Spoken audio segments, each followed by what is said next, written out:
ദേശസഞ്ചാരി ഇന്ന് പഞ്ചാബിലെ അമൃത്സറിലാണുള്ളത്. ഇവിടുത്തെ വിശേഷങ്ങളുമായിട്ടാണ് ഇന്നത്തെ വീഡിയോ വരുന്നത്. ദേശസഞ്ചാരിയുടെ ഏറ്റവും പുതിയ വീഡിയോയിലേക്ക് എല്ലാവർക്കും സ്വാഗതം.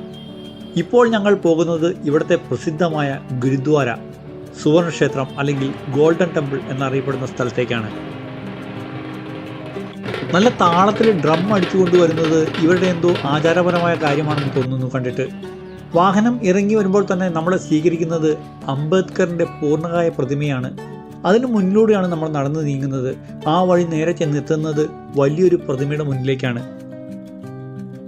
നല്ല അടിപൊളിയായി ടൈലൊക്കെ വിരിച്ച് പണിതിട്ടിരിക്കുന്ന ഒരു പാതയും വൃത്തിയായി പരിപാലിക്കുന്ന ഒരു തെരുവും, അതിന് നടുക്കായിട്ട് മഹാരാജ രഞ്ജിത് സിംഗിൻ്റെ പ്രതിമ കുതിരപ്പുറത്ത് വാളേന്തി പട നയിക്കുന്ന മാതൃകയിൽ നിൽക്കുന്നു. വെള്ള മാർബിളിൽ നിർമ്മിച്ച സ്തൂപത്തിന് മുകളിലായി നമുക്ക് ദൂരെ നിന്നേ കാണാം. ആ സ്തൂപത്തിൽ തന്നെ നിരവധി ചിത്രങ്ങളും പ്രതിമകളും കൊത്തുപണി ചെയ്തു വെച്ചിട്ടുണ്ട്.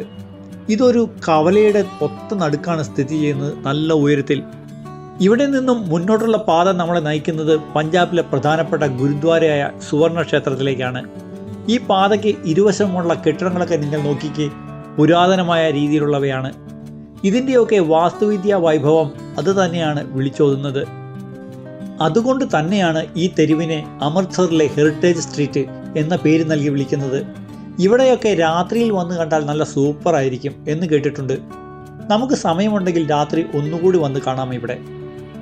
ആ സമയത്ത് ഇവിടെയുള്ള കെട്ടിടങ്ങളൊക്കെ വിവിധ വർണ്ണത്തിലുള്ള ലൈറ്റുകളാൽ വർണ്ണാഭമാകും. ഈ തെരുവും കെട്ടിടങ്ങളും എല്ലാം 2016 പുതുക്കി പണിതത്.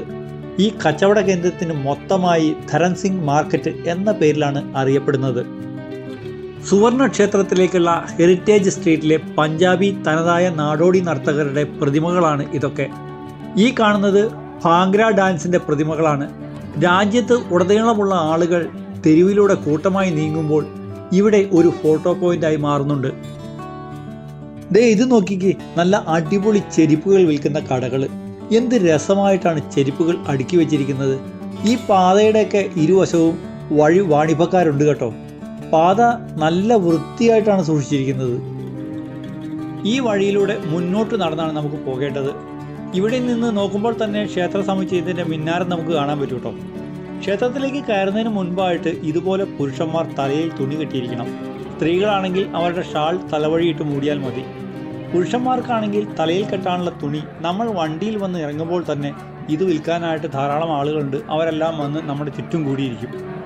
അവരുടെ കയ്യിൽ നിന്ന് വാങ്ങാം, ഇല്ലെങ്കിൽ പോകുന്ന വഴി ഏതെങ്കിലും കടകളിൽ നിന്ന് വാങ്ങിയിട്ട് കെട്ടിയാലും മതി. എന്തായാലും ക്ഷേത്രത്തിൽ കയറുന്നതിന് മുമ്പായിട്ട് ഇത് തലയിൽ കെട്ടിയിരിക്കണം. ഇവിടെ ഇപ്പോഴും എന്തൊക്കെയോ പണികൾ നടക്കുന്നുണ്ട് കേട്ടോ. ഘടികാരം ഉറപ്പിച്ചിരിക്കുന്ന ആ മിന്നാരത്തിൽ എന്തോ പണി നടക്കുന്നുണ്ട്. അവിടെ എന്തൊക്കെയോ ബാരിക്കേഡ് കെട്ടി വെച്ചിട്ടുണ്ട്.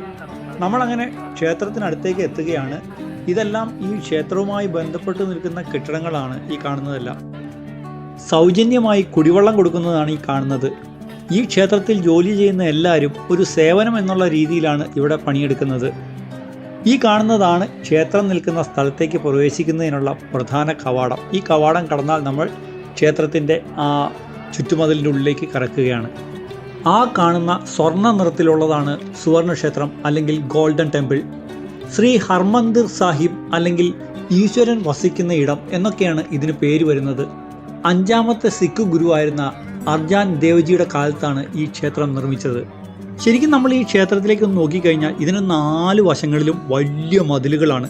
ആ മതിലുകൾ എന്ന് പറയുന്നത് വലിയ വലിയ കെട്ടിടങ്ങളാണ്. ഈ ക്ഷേത്രവുമായി ബന്ധപ്പെട്ടുള്ള കെട്ടിടങ്ങളാണെല്ലാം. അതിൻ്റെ ഇടയിലൂടെ നമുക്ക് നടക്കാനുള്ള വഴിയുണ്ട്. ഈ വഴിയുടെയൊക്കെ നടുക്കായിട്ട് വലിയൊരു പൂളുണ്ട്, ഒരു തടാകമുണ്ട്. ആ തടാകത്തിൻ്റെ ഒത്ത നടുക്കായിട്ടാണ് ഈ സിഖുകാരുടെ ഏറ്റവും വിശുദ്ധമായിട്ടുള്ള ഈ സുവർണക്ഷേത്രം സ്ഥിതി ചെയ്യുന്നത്. ആദ്യകാലങ്ങളിലൊന്നും ഈ ക്ഷേത്രം ഇതേപോലെ സ്വർണം പൂശിയതായിരുന്നില്ല. 19ാം നൂറ്റാണ്ടിൻ്റെ തുടക്കത്തിലാണ് മഹാരാജ രഞ്ജിത് സിംഗ് ആണ് ഇതിൽ 400 കിലോ സ്വർണ്ണപ്പാളികൾ കൊണ്ട് മൂടി ഇത് ഒരു ഗോൾഡൻ ടെമ്പിൾ ആക്കി മാറ്റിയത്. ആ രഞ്ജിത് സിംഗിൻ്റെ പ്രതിമയാണ് നമ്മൾ വന്നപ്പോൾ റോഡിൽ വാളേന്തി കുതിരപ്പുറത്ത് നിൽക്കുന്നതായിട്ട് കണ്ടത്.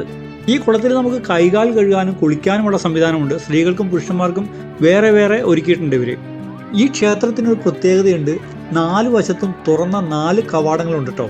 സിഖ് മതവിശ്വാസികളുടെ ഏറ്റവും പ്രധാനപ്പെട്ട തീർത്ഥാടന കേന്ദ്രങ്ങളിൽ ഒന്നാണ് ഇത്. 24 മണിക്കൂറും ഏകദേശം 1,50,000 പേർക്ക് ഇവിടെ സൗജന്യമായി ഭക്ഷണം നൽകുന്നുണ്ട്. പക്ഷേ ഇത് കഴിക്കണം എന്നുണ്ടെങ്കിൽ ഒരു 3-4 മണിക്കൂറെങ്കിലും നമ്മൾ ക്യൂ നിൽക്കേണ്ടി വരും. അത്രയ്ക്ക് ജനങ്ങളാണ്. ഇന്നിവിടെ മണൽ വാരിയിട്ടാൽ പോലും താഴെ വീഴില്ല, അത്രയ്ക്ക് ജനങ്ങളുണ്ട് കേട്ടോ. ഏകദേശം 1,00,000 പേരോളം ഒരു ദിവസം ഇവിടെ സന്ദർശിക്കുന്നുണ്ട് എന്നാണ് കണക്കുകൾ പറയുന്നത്. ഇതൊരു വേൾഡ് റെക്കോർഡാണ്, യുനെസ്കോ പോലും അംഗീകരിച്ച കാര്യമാണിത്. ഈ കെട്ടിട സമുച്ചയങ്ങളുടെയൊക്കെ ഉള്ളിലായിട്ട് ഒരു വലിയ ജലധാരയൊക്കെ ഒരുക്കിയിട്ടുണ്ട്. ഈ ക്ഷേത്രത്തിന് തറക്കല്ലിടുന്നത് 1589 കേട്ടോ. ഇന്ത്യ ആക്രമിച്ച ഒരുപാട് സാമ്രാജ്യ ശക്തികളാൽ നിരവധി തവണ ഇത് തകർക്കപ്പെട്ടിട്ടുണ്ട്. ഓരോ പ്രാവശ്യവും പുതുക്കി പണിതാണ് ഈ രൂപത്തിലേക്ക് മാറ്റിയിട്ടുള്ളത്. ഇതിൽ വാസ്തുവിദ്യയുടെ ഒരു സമ്മേളനം തന്നെ നമുക്ക് കാണാൻ പറ്റും. ഇൻഡോ ഇസ്ലാമിക്, മുഗൾ, രജപുത്ര ഇത്രയും വാസ്തുവിദ്യകൾ ഉപയോഗിച്ചിട്ടാണ് ഇത് പണിതിരിക്കുന്നത്. ഈ കെട്ടിടങ്ങളും ചുറ്റുപാടുള്ള കെട്ടിടങ്ങളും എല്ലാം. ഈ ക്ഷേത്രത്തിലെ മറ്റൊരു പ്രധാന പ്രത്യേകത എന്താണെന്ന് വെച്ചാൽ ഒരു വിശുദ്ധ ഗ്രന്ഥത്തെ പ്രധാന ആരാധനാ ഘടകമായി കാണുന്നു എന്നത് സുവർണ ക്ഷേത്രത്തിൽ മാത്രമാണ് എന്നാണ് തോന്നുന്നത്. സിഖ് ഗുരുമാരായിട്ടുള്ള ഗുരുനാനാക്ക്, ഗുരു ഹർഗോവിന്ദ് സിംഗ് തുടങ്ങിയവരുടെ മഹത് വചനങ്ങൾ ഗ്രന്ഥരൂപത്തിലാക്കി ഇവിടെ ആരാധിക്കുന്നു. ക്ഷേത്രത്തിൻ്റെ പ്രധാന കവാടത്തിനുള്ളിലേക്ക് ചെരുപ്പ് കയറ്റാൻ പാടില്ല. അത് സൂക്ഷിക്കാനായിട്ട് സൗജന്യമായിട്ടുള്ള കൗണ്ടറുണ്ട്, അവിടെ നമുക്ക് സൂക്ഷിക്കാം. രാത്രി ആയതോടെ ക്ഷേത്രവും പരിസരവും ശരിക്കും സ്വർണ്ണ നിറമായി മാറി. ഹെറിറ്റേജ് തെരുവും എല്ലാം ലൈറ്റുകളാൽ വർണ്ണാഭമായി മാറി. ഓ, ഇതാണ് ജാലിയൻ വാലാബാഗ്. അതിൻ്റെ കൂട്ടക്കൊലയെ പറ്റിയൊക്കെ ചെറിയ ക്ലാസ്സുകളിൽ ഞാൻ പഠിച്ചിട്ടുണ്ട്. ഇത്ര അടുത്തായിരുന്നു, ഇതിനടുത്തായിരുന്നില്ലേ? അത് ശരി. ഉച്ചയ്ക്ക് ഞാൻ ഗോൾഡൻ ടെമ്പിളിലേക്ക് പോയപ്പോൾ ഇത് കണ്ടില്ലായിരുന്നു. നാളെ അവിടെ പോകാം. അതിന് മുമ്പിലുള്ള ആ വെണ്ണക്കൽ പ്രതിമയുണ്ടല്ലോ, അത് ഈ ജാലിയൻ വാലാബാഗ് കൂട്ടക്കൊലയിലെ രക്തസാക്ഷികളെ അനുസ്മരിക്കുന്ന ഒരു ശില്പമാണ് കേട്ടോ. വൈകുന്നേരമോ അല്ലെങ്കിൽ ഭക്ഷണമെല്ലാം കഴിഞ്ഞ് കുടുംബമായി യാതൊരു തിരക്കുമില്ലാതെ ഈ തെരുവിലൂടെ ഇതിൻ്റെ സൗന്ദര്യവും ഭംഗിയും എല്ലാം ആസ്വദിച്ച് നടക്കാൻ നല്ല രസമാണ്. ഒരുപക്ഷെ ഈ തെരുവ് ഉറങ്ങാറില്ലായിരിക്കാം. ജനസാഗരമാണ് ഇവിടേക്ക് ഒഴുകിയെത്തുന്നത്. സ്വദേശികളും വിദേശികളുമായി നിരവധി ആളുകളാണ് ഇവിടം സന്ദർശിക്കാറുള്ളത്. രാത്രി ആയതോടെ ലൈറ്റിൻ്റെ ശോഭയിൽ സുവർണക്ഷേത്രം കാണാൻ നല്ല രസമുണ്ട്.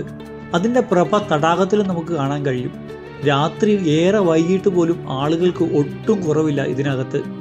ക്ഷേത്രത്തിനകത്ത് കയറണം എന്നുണ്ടായിരുന്നു, പക്ഷേ 2 പ്രാവശ്യവും ശ്രമിച്ചിട്ട് നടന്നില്ല, തിരക്ക് കാരണം. ക്ഷേത്രത്തിന് പുറത്ത് ഒരു വലയം വെച്ച് നടന്ന് എല്ലാം കണ്ടു. ഭജനയും പാട്ടുമൊക്കെയായി ധാരാളം ആളുകൾ സദാസമയവും ഇവിടെ ഉണ്ട്. മനസ്സിന് കുളിർമ പകരുന്ന ഒരു കാഴ്ച കണ്ട് ദേശസഞ്ചാരി യാത്ര തുടരുകയാണ്.